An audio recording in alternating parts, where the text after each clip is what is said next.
أعوذ بالله السميع العليم من الشيطان الرجيم من همزه ونفخه ونفثه ولا تدع من دون الله ما لا ينفعك ولا يضرك فإن فعلت فإنك من الظالمين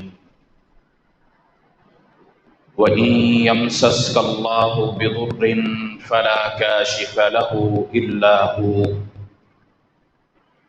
وإن يردك بخير فلا راد لفضله يصيب به من يشاء من عباده وهو الغفور الرحيم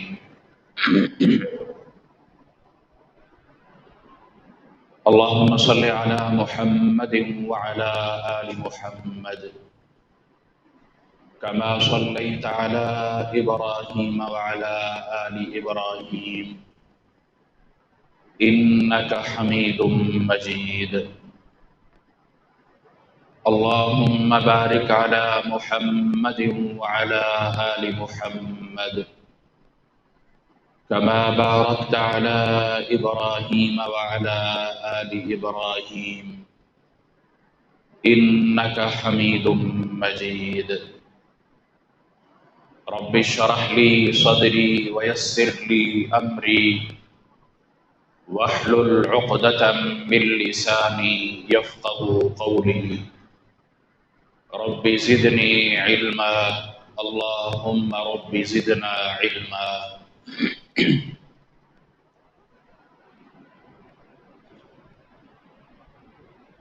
ماہ سفر کی مناسبت سے چند گزارشات آپ احباب کے سامنے رکھوں گا۔ اس مہینے کا تعارف اسلامی اعتبار سے، تاریخی اعتبار سے، اسلام سے قبل لوگوں کا تعلق، اس میں معاملہ، پھر آج کے مسلمان کا معاملہ،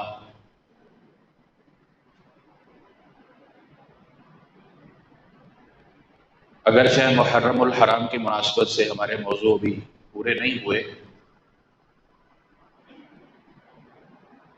لیکن انشاءاللہ اللہ نے زندگی رکھی تو اگلے سال سے ہی مناسبت دنوں کے حساب سے، حالات کے حساب سے اس لیے رکھنے کی کوشش کرتا ہوں کہ ہمارے ہاں عمومی طور پر درس و تدریس کا رواج نہیں، تعلیم و تربیت کا اب وہ رواج نہیں ہے جو ہوا کرتا تھا۔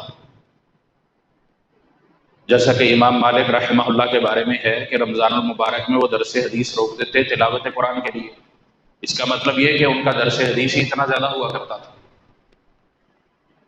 سینکڑوں کی تعداد میں لوگ ہوا کرتے تھے۔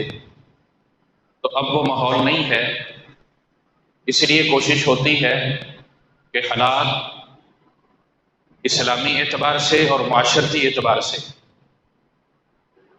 ان کو خطبہ جمعہ میں ڈسکس کیا جائے، بات کی جائے، تعلیم کے اعتبار سے، تربیت کے اعتبار سے، نالج کے اعتبار سے، تاکہ ہمیں اپنے اچھے اور برے کا پتہ چل سکے۔ انسان کی زندگی فنا ہونے والی ہے، ختم ہونے والی ہے، اس کی زندگی میں کام آنے والی چیز دین، اسلام، شریعت، اس کی تعلیم اور اس پر عمل ہے، اور یہی چیزیں اس کے ساتھ چلنی ہے، جانی ہے، قبر میں، حشر میں، سوال و جواب کے وقت اللہ رب العالمین نے جب کھڑے کرنا ہے، نامہ اعمال دکھانا ہے، اس وقت مختصر الفاظ میں اگر یہ کہا جائے کہ انسان کی اگلی زندگی میں اس کے کام آنے والی صرف وہی چیز ہے جو اس نے اس زندگی میں آگے ذخیرہ کی، اس کے علاوہ اور کچھ نہیں۔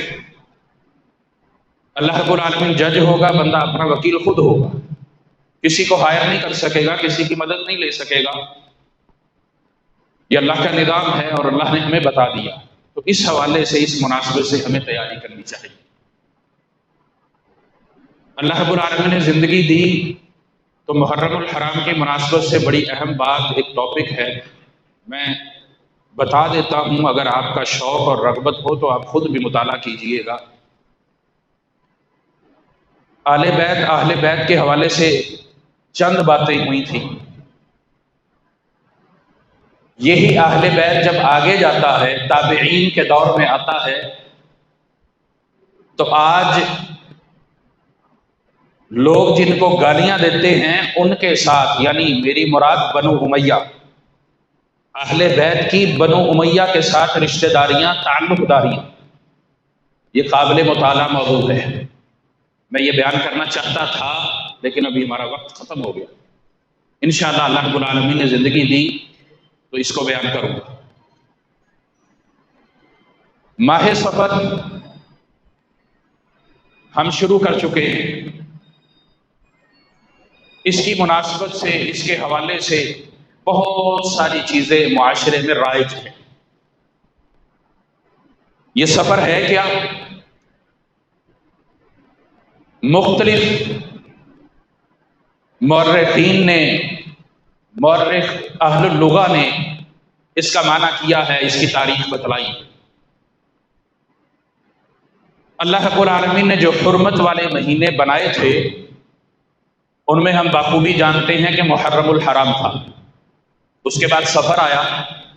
عرب کا یہ مزاج تھا دو چیزوں کے متعلق، اپنی مرضی پوری کرنے کے لیے محرم کو سفر بنا لیتے، سفر کو محرم بنا لیتے۔ انما النسیء زیادۃ فی الکفر، سورۃ التوبہ میں اللہ رب العالمین نے اس کی نشاندہی کی کہ یہ جو نسیء ہے، ان کا رد و بدل کرنا ہے، یہ سوائے ان کے کفر میں، ان کے انکار میں، ان کے نفی میں زیادتی کے علاوہ اور کچھ نہیں، اضافے کے علاوہ کچھ نہیں ہے، گناہ کے علاوہ کچھ نہیں۔ کیوں؟ اپنی مرضی وہ کیا کرتے تھے، اور کس لیے کرتے تھے؟ کہ جنگ و جدل کر سکیں، اپنی مرضی کے مطابق قافلوں کو لوٹ سکیں، قتل و غارت کر سکیں، جو دل چاہے وہ کر سکیں۔ حرمت والے مہینوں کا تقاضا ہے لیکن اس کے اندر رد و بدل کرتے ہیں۔ دوسرا اس کا معنی، سفر اس کو اس لیے کہا جاتا ہے کہ عرب محرم میں اپنے گھروں میں رہا کرتے تھے، باہر نہیں نکلتے تھے، سفر نہیں کرتے تھے۔ امام علی بن حاکم الدین نے یہ چیز ذکر کی ہے، تفسیر ابن کثیر میں یہ قول نقل موجود ہے کہ اس کی مناسبت اس وجہ سے تھی کہ عرب محرم میں رکا کرتے اور پھر سفر کرنے کے لیے اس جگہ کو خالی کر دیا کرتے۔ سفر المکان، جگہ کو خالی کر دیا، چھوڑ دیا، وہاں سے ہجرت کر لی، نکل گئے۔ جب وہ جگہ خالی ہو گئی تو اس کو سفر کہا۔ اور اس کی ایک مناسبت عربی زبان کے ایک حرف صفر سے بھی ہے۔ ہم کہتے ہیں نا صفر، عربی کے اندر زیرو کو صفر کہا جاتا۔ صفر کوئی ویلیو نہیں ہے، خالی ہے، وزن نہیں ہے، اعداد کے اندر کوئی شمار نہیں ہے اس کا۔ اس مناسبت سے بھی اس کا نام یہ موجود ہے۔ اسی طرح ایک مناسبت اس کی یمن کے ایک علاقے کی طرف بھی ہے۔ اور اسی طرح الآثار القدیمہ میں بیرونی نے یہ الفاظ ذکر کیے ہیں کہ سفر اس وجہ سے اس کو کہا جاتا ہے کہ اس میں ایک بیماری آتی ہے جو وبا کی شکل اختیار کر لیتی اور پھر پھیلنا شروع ہو جاتی ہے۔ حالانکہ اگر اس بات کو تاریخی اعتبار سے دیکھا جائے تو دلیل اس پر کوئی نہیں۔ کیوں؟ کہ رسول اللہ صلی اللہ علیہ وسلم کی حدیث مبارکہ ہمیں اس کے مقابلے میں ملتی ہے جو صحیح بخاری میں موجود ہے، لا عدوہ، دوسرے الفاظ ہیں لا عدوہ، کوئی چیز بیماری متعدی نہیں ہوتی، لگتی نہیں ہے۔ رسول اللہ صلی اللہ علیہ وسلم کا یہ لفظ اس بات کو ختم کر دیتا، اس میں وزن نہیں باقی رہتا۔ اسی طرح دیگر بعض مورخین ہیں جن میں ابن منظور بھی ہیں، لسان العرب میں انہوں نے یہ بات لکھی ہے کہ عرب لگاتار سفر کرنے کی وجہ سے اس مہینے کا نام سفر رکھ دیتے۔ بہرحال لغوی اعتبار سے اس سے مختلف معنی ہیں، لیکن ان معانی کے اندر ایک اور چیز جو ہمارے ہاں بھی رائج ہے، بعض مسلمان اس کا استعمال بھی کرتے ہیں، اس پر اعتقاد بھی رکھتے ہیں، اور میں بار بار یہ کہا کرتا ہوں کہ عقیدے کے اندر اگر خرابی ہو تو انسان کا کوئی عمل قابل قبول نہیں۔ عقیدے کے اندر خرابی نہیں ہونی چاہیے۔ فروعی مسائل میں اختلافات کی گنجائش کہیں نہ کہیں ہو جاتی ہے، اس پر اتنی زیادہ پکڑ اگرچہ نہیں ہے خلاف سنت اگر عمل بھی، لیکن اگر عقیدے کے اندر خرابی ہے، عقیدہ درست نہیں ہے، تو پھر اس کا پہاڑ جیسا عمل جو عین سنت کے مطابق ہے اس کا بھی اللہ کے ہاں وزن نہیں۔ عقیدے کی اہمیت اتنی زیادہ ہے، اور ہمارے ہاں عام مسلمان سفر کے حوالے سے عقیدے کی خرابی میں مبتلا ہوتے ہیں، اور وہ کیا ہے؟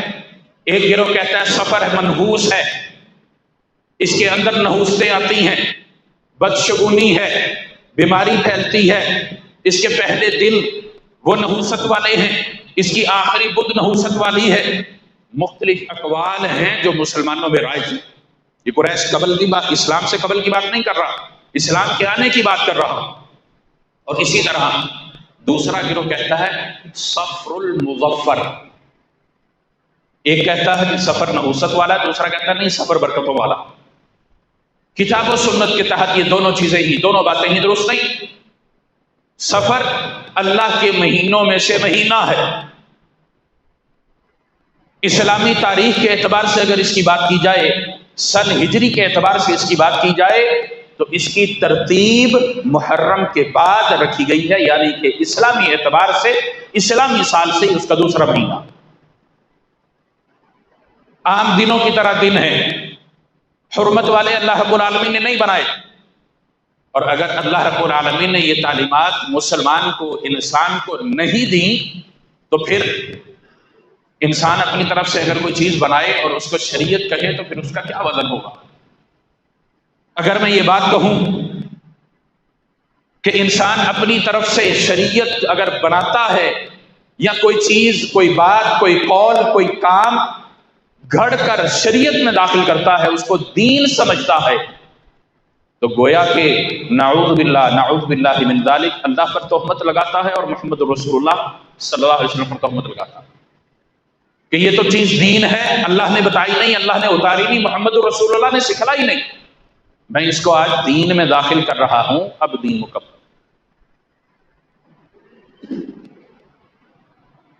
سننے میں یہ بڑے الفاظ ہلکے محسوس ہوتے ہیں، لیکن اگر اس پر غور اور فکر کیا جائے تو یہ الفاظ ہلکے نہیں۔ انسان کا، مسلمان کا پورے کا پورا نامہ اعمال غارق ہو جاتا ہے، تباہ ہو جاتا ہے، اس کے اندر کوئی چیز نہیں رہتی۔ اور اگر اللہ رب العالمین، یقیناً اللہ رب العالمین اس بات کے بارے میں پوچھ سکتا ہے اور پوچھے گا، کیونکہ محمد رسول اللہ صلی اللہ علیہ وسلم کی اس سے متعلقہ تعلیمات ہیں۔ ہر خطبہ جمعہ کے اندر، خطبہ کے اندر یہ الفاظ ادا کیے جاتے ہیں، کل بدعۃ ضلالہ وکل ضلالۃ فی النار۔ دین کے اندر کوئی بھی چیز دین سمجھ کر، شریعت سمجھ کر، اسلام سمجھ کر، چھوٹی سے چھوٹی چیز بھی اگر مسلمان یا انسان بناتا ہے وہ بدعت۔ اب اصول فقہ کے قاعدے کے تحت اس کی میں ڈیفینیشن میں نہیں جاتا، اس کی اقسام میں نہیں جاتا، بدعت بدعت ہی ہے، جتنی مرضی اس کی اقسام بنا دے، مختصر یہ۔ اللہ رب العالمین نے دین، شریعت ہمیں مکمل دیا ہے، اس لیے ہم کہتے ہیں اسلام مکمل ضابطۂ حیات ہے، انسان کو زندگی گزارنے کے پورے اسرار و رموز سکھاتا اور بتلاتا، کوئی چیز ڈھکی چھپی نہیں ہے۔ اور رسول اللہ صلی اللہ علیہ وسلم کی تعلیمات میں بھی ہمیں یہ چیز ملتی ہے۔ آپ علیہ الصلوۃ والسلام کی بڑی واضح حدیث موجود ہے، لا عدوى ولا طیرہ ولا عامۃ ولا صفر، یہ صحیح بخاری کی حدیث ہے۔ آپ علیہ الصلوۃ والسلام نے بیماری کے متعدی ہونے کی بھی نفی کی، لا عدوى ولا طیرہ، اس کو اگر یہ یوں سمجھ لیا جائے کہ فال نکالنا، یہ بھی آپ علیہ الصلوۃ والسلام نے منع فرمایا۔ انسان کسی چیز سے متعلقہ یہ بات سمجھے کہ میرے لیے یہ بدشگونی والا کام ہے، جس طرح ہمارے ہاں عام باتیں رائج ہیں، صبح بندہ گھر سے نکلتا ہے تو نقصان ہو گیا، کہتا ہے غنی کس کا منہ دیکھ لیا. کاروباری ہے، دکانداری کرتا ہے، پہلا گاہک ادھار والا آ گیا، کہتا نہیں آج اگر ادھار پہلے صبح سے تجھے دے دیا تو باقی دن کیا ہوگا. اور مسلمانوں میں ہمارے ہاں یہ بات رائج ہے، کالی بلی راستہ کاٹ جائے تو نقصان ہوتا ہے. اس سے آگے اگر بات کروں، عام جو چیز ہم دیکھتے ہیں خاص طور پر رکشوں پر، ریڑیوں پر، ٹھیلوں پر جوتے لٹکا رکھے ہوتے ہیں. کس لیے؟ نظر نہ لگے، خیر و برکت ہو جائے.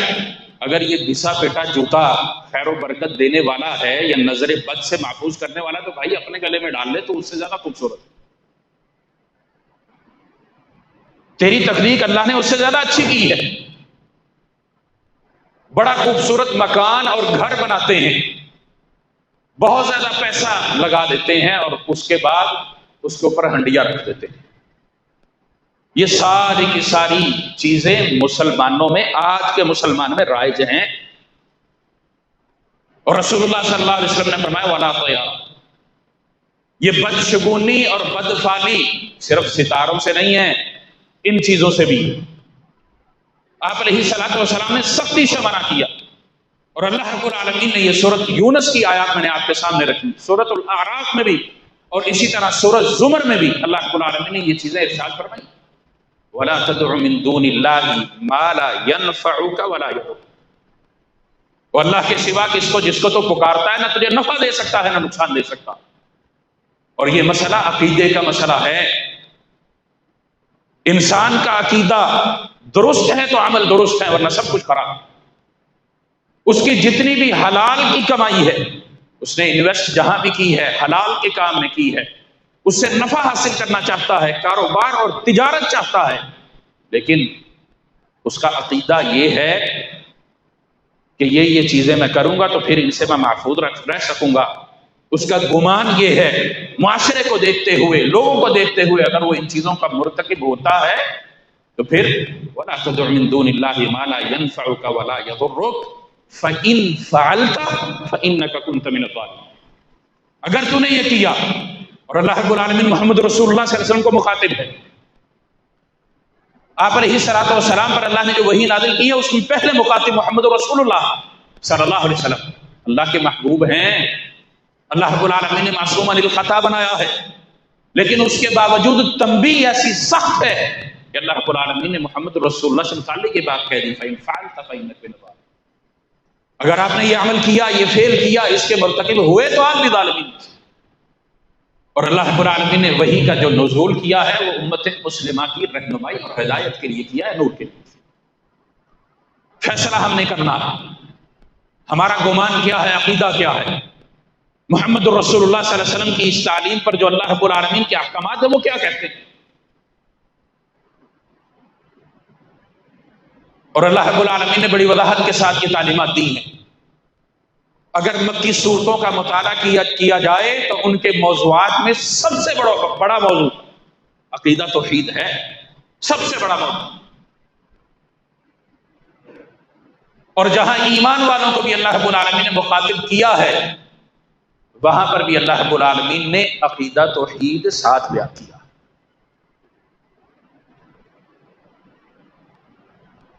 وَإِن يَمْسَسْكَ اللَّهُ بِضُرٍّ فَلَا كَاشِفَ لَهُ إِلَّا هُوَ. اور اگر بندے کو کوئی چیز نقصان دینا چاہتی ہے، ضر ہے، اس کا کوئی نقصان مالی اعتبار سے، جسمانی اعتبار سے اگر ہونے والا ہے اور اگر اللہ چاہتا ہے کہ ہوگا تو پھر اس کو روک کون سکتا ہے؟ اس کو روکنے والی کوئی ذات نہیں ہے. وَإِن يُرِدْكَ بِخَيْرٍ فَلَا رَادَّ لِفَضْلِهِ. اور اگر اللہ خیر دینا چاہتا ہے، بھلائی کا ارادہ کرنا چاہتا ہے، بھلائی دینا چاہتا ہے بندے کو، تو پھر اس کے فضل کو کوئی روک نہیں سکتا. یصیب بہ من یشاء. اللہ جس کو جو چاہے دینا چاہے دے دیتا. اپنے بندوں میں سے جس کو چاہے، جس پر فضل کرنا چاہے، جس کو مشقت میں ڈالنا چاہے، جس کو بیمار کرنا چاہے وہ کر سکتا. وہ اپنی مرضی میں اکلوتا تنہا ہے، اپنی مرضی کی مراد پوری کرنے والی ذات ہے. اور اللہ رب العالمین نے اس پیغام کے بعد جو الفاظ کہے ہیں انسان کو ڈھارس بتاتے ہیں، امید دلاتے ہیں. وَهُوَ الْغَفُورُ الرَّحِيمُ. اس کا معنی مفہوم کیا ہوا؟ اگر انسان سے غلطی سرزد ہو جائے تو اللہ رب العالمین معاف کرنے والا. اتنی سخت تنبیہ کے بعد اللہ رب العالمین ان آیات کا اختتام اپنی صفات، اپنے اسماء کی آگاہی دے کر کرتا. وَهُوَ الْغَفُورُ الرَّحِيمُ. وہ غفور ہے، رحیم ہے، معاف کرنے والی ذات ہے، رحم کرنے والا. اگر غلطی سرزد ہو گئی تو فوراً معافی مانگ لو، توبہ کر لو. اس دنیا میں رہتے ہوئے مہلت ہے. اگر جان چلی گئی، جسم سے روح نکل گئی، پھر مہلت ختم، پھر وقت نہیں باقی رہے گا. یہ اللہ رب العالمین نے پیغام دیا. اور محمد الرسول اللہ صلی اللہ علیہ وسلم آپ ہر نماز کے بعد یہ الفاظ دہرایا کرتے ہیں. نماز کے بعد کے اذکار میں یہ دعا شامل ہے. اللہم لا مانع لما اعطیت ولا معطی لما منعت ولا ينفع ذا الجد منک الجد. اللہ اگر کسی کو کوئی چیز دینے سے منع کر دے تو دے کوئی نہیں سکتا، دینا چاہے تو روک کوئی نہیں سکتا. یہ آپ کے دائیں بائیں بورڈ لگے ہوئے ہیں، ان پر یہ دعا لکھی ہوئی. رسول اللہ صلی اللہ علیہ وسلم نماز کے بعد یہ الفاظ کیوں کہا کرتے تھے؟ جہاں عقیدہ توحید بیان ہوتا ہے وہاں انسان کی اپنی کمزوری کا بھی اظہار ہوتا، اور اللہ رب العالمین اس چیز کو بہت زیادہ پسند کرتا. انسان اپنی کمزوری کا اظہار اپنے رب کے سامنے کر کے جب دعا کرتا ہے، التجا کرتا ہے، اللہ رب العالمین اس کو زیادہ نوازتا. اور انسان کمزور کیوں نہ ہو، یقیناً اللہ کی تخلیق ہے، اللہ نے جیسے چاہا اس کو پیدا کیا ہے، اشرف المخلوقات ہے، ہر چیز ہے، لیکن اس کے باوجود کمزور اتنا ہے کہ چھینک آ جائے اور وہ دماغ پر چڑھ جائے تو مر جاتا ہے. کھانا کھاتے ہوئے لقمہ خوراک کی نالی میں جانے کی بجائے پانی والی کی طرف چلے جائے تو کیا حشر ہوتا؟ انسان اتنا کمزور ہے، ایک ہچکی اس کو برداشت نہیں ہوتی. اور انسان اگر یہ کہے کہ میں ان چیزوں پر قادر ہوں، میں یہ کر سکتا ہوں، یہ کر سکتا ہوں، تو یہ گویا کہ رب کا مقابلہ کرنے کی وہ کوشش کرتا. آپ علیہ الصلوۃ والسلام کی اس حدیث مبارکہ کا چوتھا لفظ ہے ولا ہامہ. اس سے متعلقہ عرب کے اندر یہ مزاج تھا کہ وہ الو سے بدشگونی کیا کرتے تھے. بعض شارحین نے اس میں یہ بات لکھی ہے کہ الو کے ساتھ اس کو قید کیا جاتا ہے. اور اگر میں کہوں کہ آج کا مسلمان کوے سے بدشگونی لیتا ہے تو یہ بھی معنی اس میں، یہ بات بھی اس میں داخل ہے. اور اگر یہ بات کہی جائے کہ آج کا مسلمان طوطے سے بدفعلی اور بدشگونی لیتا ہے تو پھر یہ بات بھی ولا عامہ میں داخل ہے. اور عرب کا مزاج ایک اور بھی ہوا کرتا تھا بدشگونی سے متعلق، بدفعلی سے متعلق، کہ وہ پرندہ لیتے، کوئی کام کرنا چاہتے، پرندہ ایک پکڑتے، اس کو اڑا دیتے. وہ پرندہ اڑتے ہوئے اگر رائٹ چلا جاتا، دائیں چلا جاتا تو پھر کہتے کام میں خیر ہے، کر لینا چاہیے. اور اگر بائیں چلا جاتا تو کہتے نہیں، یہ کام درست نہیں ہے، میرے حق میں بہتر نہیں ہے، اس کو چھوڑ دو، ترک کر. اور ہم کیا کرتے ہیں؟ پرچیاں ڈال کر طوطے سے اٹھوا لیتے ہیں، اس میں جو لکھا ہے وہ کر لیں گے. کوا گزر گیا تو یہ مسئلہ ہو گیا، چمگادڑ گزر گئی تو یہ مسئلہ ہو گیا. کہاں ہے مسلمان کا عقیدہ، اس کا ایمان، اس کا اسلام؟ دنیا جہان کی معلومات وہ اپنے پاس جمع رکھتا ہے، نہیں رکھتا تو دین اور اسلام کی نہیں رکھتا. چوتھا لفظ آپ علیہ الصلوۃ والسلام کی اس حدیث مبارکہ ہے ولا سفر. سفر بھی بدفعل نہیں ہے، بدشگونی والا نہیں ہے. اللہ کے بنائے ہوئے مہینوں میں سے ایک مہینہ ہے، اللہ کے بنائے ہوئے دنوں میں سے دن ہے اس کے. اس کی جتنی بھی بدفعالیاں یا بدشگونیاں مسلمان، آج کا مسلمان، میں پچھلے کی بات نہیں کرتا، اگر کرتا ہے تو پھر محمد رسول اللہ صلی اللہ علیہ وسلم کی تعلیمات کی خلاف ورزی کرتا۔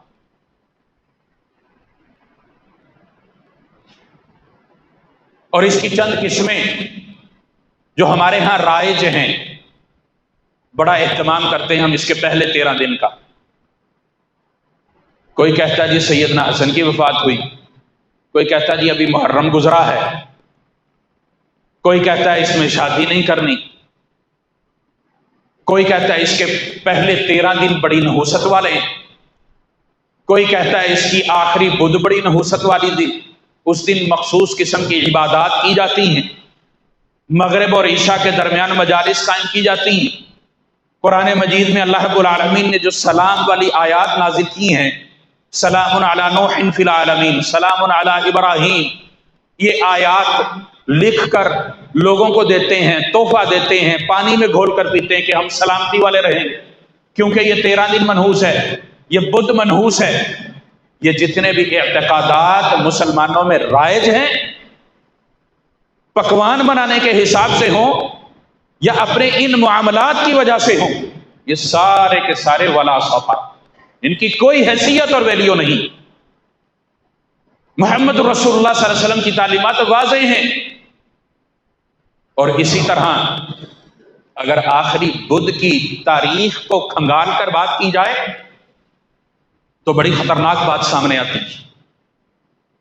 مسلمان کے 2 گروہ ہیں، ایک اس میں اس کو نحوست سمجھتا ہے اور اس کی نحوست کو دور کرنے کے لیے مختلف قسم کے کام کرتا ہے۔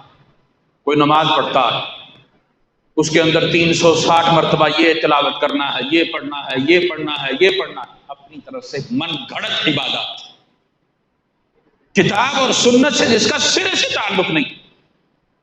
اور دوسرا کیا کہتا، بڑا خوشی کا دن، سفر ختم ہو رہا، اس کی آخری بدھ ہے، سفر ختم ہونے والا، بڑی خوشی کی بات ہے۔ اور اگر یہاں پر تھوڑا سا ٹھہر کر یہ بات دیکھی جائے کہ آخر مسلمانوں میں یہ بات رائج کہاں سے ہوئی، تاریخ کے اوراق کو پلٹا جائے تو یہ بات سامنے آتی ہے کہ محمد الرسول اللہ صلی اللہ علیہ وسلم پر بیماری اسی بدھ کو آئی تھی۔ سفر کا مہینہ ہے، ربیع الاول کے مہینے میں آپ علیہ الصلوۃ والسلام دنیا سے رخصت ہوتے ہیں، اللہ کا حکم، اللہ کا فیصلہ آتا، اور آپ پر جو بیماری کی شدت ہے، بیماری کی جو ابتدا ہے، جو کیفیت ہے، وہ اس دن شروع، سفر کے آخر میں، بعد بدھ کہتے ہیں، بعد اور دن بھی کہتے ہیں۔ اور تاریخ کا مزید مطالعہ کیا جائے تو آپ علیہ الصلوۃ والسلام پر جب بیماری کی ابتدا ہوتی ہے، یہودی خوشی مناتے ہیں۔ اگر یہودی خوشی مناتا ہے تو پھر مسلمان کس بات کی خوشی مناتا ہے؟ یہاں رک کر سوچنے کا عمل ہے، سوچنے کی بات ہے۔ یہودی مسلمان کا، اسلام کا، اللہ کا، محمد رسول اللہ کا، قرآن کا دشمن ہے۔ وہ اگر خوشی منا رہا ہے تو میں مسلمان کس بات کی خوشی منا رہا ہوں؟ اس کو تو تکلیف اس وقت سے ہے جب محمد رسول اللہ صلی اللہ علیہ وسلم پر اللہ رب العالمین نے وحی کا نزول کیا۔ وہ اپنے علم کے مطابق، اپنے گمان کے مطابق بنو اسحاق سے نبی کا انتظار کر رہا تھا، محمد رسول اللہ بنو اسماعیل سے آ گئے۔ اصل تکلیف تو یہ ہے۔ اور محمد رسول اللہ صلی اللہ علیہ وسلم جب بیمار ہوتے ہیں، آپ کی بیماری کی وہ خوشی مناتا۔ اب موازنہ کر لیجئے کہ ہم اپنی جہالت کے اندر کیا کیا کام کرتے ہیں، ہمارا معاشرہ کیا کیا کام کرتا ہے۔ میں یہ نہیں کرتا اس چھت کے نیچے جو بیٹھے ہیں وہ یہ کام کرتے ہیں، معاشرے کی بات ہو رہی ہے، تعلیم کی بات ہو رہی ہے، تربیت کرنا ہر ایک کی ذمہ داری ہے، پیغام پہنچانا ہر ایک کے ذمہ ہے۔ یہ صرف اس کے ذمہ نہیں جو ممبر پہ کھڑا ہوتا ہے، مصلی پر بیٹھتا ہے، جو مسلمان ہے اس کے ذمہ اللہ نے رکھا، اس وجہ سے یہ بات کر رہا۔ اگر یہودی خوشی مناتا ہے تو مسلمان کیوں مناتا ہے؟ محمد رسول اللہ صلی اللہ علیہ وسلم پر بیماری یہود کی خوشی اور مسلمان کی کیا؟ یہ موضوع بھی آنا ہے اگلے مہینے انشاءاللہ۔ ہم عقیدے کے اندر بھی کمزور عمل کے اندر بھی کمزور، ایمان اسلام کے اندر بھی کمزور، اور پھر بعد میں کیا کہتے ہیں؟ ہمیں تو پتہ ہی نہیں تھا۔ انسان کو اگر دین کے معاملات نہیں پتا تو وہ مسلمان کیسا؟ اس کو اگر اپنے ایمان کا لیول پتا نہیں ہے تو پھر اس کا معاشرہ مسلمان کیسا ہے؟ اس کے ملک کے اندر، اس کے گھر کے اندر اسلام کیسا ہے؟ کیسی تعلیم؟ جس بات پر اس کی زندگی کا انحصار ہے، اس کی زندگی کا فیصلہ ہے، اسی سے متعلق وہ آگاہ نہیں ہے تو پھر کس چیز سے آگاہ ہو؟ ان چیزوں سے جو فنا ہونے والی ہیں، ان چیزوں سے متعلق، ان فنون سے متعلق جو اس کو دنیا میں تو فائدہ دے سکتے ہیں، آخرت میں نہیں دے سکتے۔ اللہ اور اس کے رسول کی تعلیمات اس کے منافی ہیں۔ انسان اگر یہ کام کرتا ہے، یہ عمل کرتا ہے، تو وہ ان تعلیمات کے برعکس کام کرتا۔ محمد رسول اللہ صلی اللہ علیہ وسلم اپنے اصحاب کی تربیت کرتے ہیں۔ عبداللہ بن مسعود رضی اللہ تعالی عنہ، سنن ابو داؤد کے اندر یہ حدیث موجود ہے، شیخ البانی نے اس کو درست قرار دیا، صحیح قرار دیا۔ تعلیم کیا دیتے ہیں؟ سیکھی محمد رسول اللہ سے صلی اللہ علیہ وسلم، الطیارۃ شرک، یہ بدفعلی، کسی چیز کو منحوس جاننا، بدشگونی کرنا، یہ شرک ہے۔ فقال ثلاث مرات، عبداللہ بن مسعود رضی اللہ تعالی عنہ نے یہ الفاظ الطیارۃ شرک 3 مرتبہ دہرایا۔ یہ چھوٹی بات نہیں ہے۔ انسان وہ عمل کر بیٹھتا ہے جس سے متعلق اللہ رب العالمین نے یہ حکم دیا، یہ بات کہی ہے، ان اللہ لا یغفر ان یشرک بہ ویغفر ما دون ذلک لمن یشاء۔ اللہ رب العالمین نے اگر نہیں معاف کرنا تو شرک ہے، اس کے علاوہ اللہ جو چاہے معاف کر دے، ویغفر ما دون ذلک لمن یشاء۔ شرک کیوں نہیں معاف کرنا؟ ان الشرک لظلم عظیم ومن یشرک باللہ فقد ضل ضلالا بعیدا۔ اس لیے شرک معاف نہیں ہونا۔ اور اگر محمد رسول اللہ صلی اللہ علیہ وسلم سے تعلیم حاصل کرنے والا صحابی یہ بات کرتا ہے، آپ کے الفاظ کو کوڈ کرتا ہے، تو اس کا مطلب ان کے اندر وزن ہے۔ ہم اپنے عقیدے کی جہاں اصلاح کریں، وہاں ان معاملات کو ترک کرنا، چھوڑنا بھی ضروری ہے جو عقیدے کے منافی ہیں۔ صرف یہ کافی نہیں کہ میں نے عقیدہ درست کر لیا، میرا یقین اور بھروسہ، توکل صرف اللہ پر ہے۔ اور عبداللہ بن مسعود رضی اللہ تعالی عنہ ساتھ ہی یہ بات بھی کرتے ہیں کہ اللہ کی قسم، انسان کے ذہن میں، اس کے دل میں یہ بات آتی ہے، توکل کے منافی چیزیں پیدا ہوتی ہیں، لیکن بہترین مسلمان وہ ہے جو ان وسوسوں کو، ان سوچوں کو جھٹک دے، دور کر دے اور کہے فتوکل علی اللہ، وہ اللہ پر توکل کر لے، وہ بھروسہ اللہ کی ذات پر لگا لے، یقین اس کی ذات پر رکھے، اس کے علاوہ جتنی چیزیں سب کو چھوڑ دے، کوئی سوچ، کوئی بات، کوئی چیز کسی بھی طرح کی، اس کو جھٹک۔ اللہ رب العالمین کی مشیت کے خلاف کوئی کام نہیں ہو سکتا۔ ہاں، اس کی ذات اس لائق ہے کہ وہ جو صفات اللہ رب العالمین کی بہترین ہے، اچھی ہیں، وہ اس کی طرف منسوب کی جائیں، اور جو اچھی نہیں ہے اس طرح کی وہ بندہ اپنی طرف منسوب کرے۔ ابراہیم علیہ السلام کی مثال موجود ہے۔ ابراہیم علیہ السلام کیا کہتے ہیں؟ وَإِذَا مَرِضْتُ فَهُوَ يَشْفِينِ۔ حالانکہ بیماری بھی اللہ دیتا، لیکن کیا کہا کہ میں جب بیمار ہوتا ہوں شفا وہ دیتا۔ یہ اس کی ذات باری تعالیٰ کے لائق ہے کہ ہم عقیدہ اس طرح کا رکھیں، بات اس طرح کی کریں، اپنے معاملات پر غور کریں، توجہ دیں۔ اور اللہ رب العالمین نے محمد رسول اللہ صلی اللہ علیہ وسلم کو یہ باتیں کہی اور بتلائی۔ قرآن مجید کا مطالعہ کریں، مختلف مقامات پر یہ چیزیں ہمیں ملتی ہیں۔ اور اللہ رب العالمین جسے جو دینا چاہتا ہے وہ دیتا۔ اور مسلمان کا ایمان اور اس کا توکل کیسا ہونا چاہیے؟ وَمَن يَتَوَكَّلْ عَلَى اللَّهِ فَهُوَ حَسْبُهُ۔ اللہ رب العالمین یہ بات کہتا ہے، جو اللہ پر توکل رکھتا ہے، یقین رکھتا ہے، بھروسہ رکھتا ہے، ان ساری چیزوں میں اپنے آپ کو شامل نہیں کرتا، ان میں مبتلا نہیں ہوتا، اللہ اس کو کافی ہو جاتا۔ اور جو ان چیزوں میں مبتلا ہو جائے، جس طرح کا وہ گمان رکھتا ہے، اللہ رب العالمین ویسے معاملہ، یہ ابن آدم پر ہے، آدم کی اولاد پر ہے، آدم کے بیٹے پر ہے کہ وہ اپنے رب کے ساتھ گمان کس طرح کا رکھتا ہے، جیسا وہ گمان کرے گا اللہ ویسا ہی اس کا معاملہ کر دے گا۔ ہمارے ذہنوں میں ایک سوال آتا ہے کہ اتنے سارے لوگ ہیں، کوئی کسی چیز سے بدفعلی بدشگونی پکڑتا ہے، کسی کا ایمان کسی چیز کے ساتھ جڑا ہوا ہے، کوئی کہتا ہے فلاں ڈاکٹر کے پاس جا کر میں جاؤں گا تو پھر ہی ٹھیک ہوں گا، یہ بھی بدفعلی۔ کوئی کہتا ہے میں یہ کام کروں گا تو پھر ہی میرا مسئلہ حل ہوگا، اس کا ذہن اس طرف بن جاتا ہے، اور اللہ رب العالمین رسی ڈھیلی کر دیتا ہے، شیطان اس کا یہ کام کر دیتا ہے، اس کا توکل اس بات پر پڑ جاتا ہے۔ شرک پھیلنے کی سب سے بڑی وجہ یہ، انسان سمجھتا ہے میں قبر پر سجدہ کروں گا، چادر چڑھاؤں گا، میری بیماری ختم ہو جائے گی۔